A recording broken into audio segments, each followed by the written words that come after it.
ኢዙን አግኝቼው መጣሁ።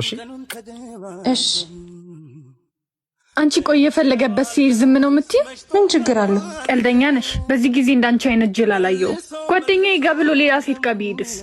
ትሽ ስልክ ይረሳውት። አይ የኔ ባለም እኮ እንደዛ ያደርግ። እኔም እንዳንቺ ነበር የሚያደርገኝ። ሰዶ ማሳደድ ካማረሽ ዶሮሽን በቆቀየር አይደለም የሚባለው? በኋላ እኔ ጣ እንዳይደርስኝ። ምን ስራ ላይ እኮ ነው የወጣው እና ሴት ላገኝ ነው የሚወጣው ይበልሽ። ምን ወጅል ነሽ? ሲነግሩሽ ስሚ።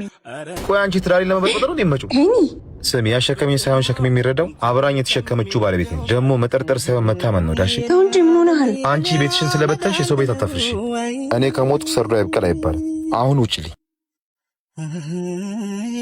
ምሩዬ። እሷም እውነት አላት። ለእኔ ከማዘን እኮ ነው። ምን ነው ተጠራጠርሽኝ? አረ በፍጹም። ስራ እንዴት ሆነልህ? ሄኒ ይሄው እንደውም ይዞ መጣ።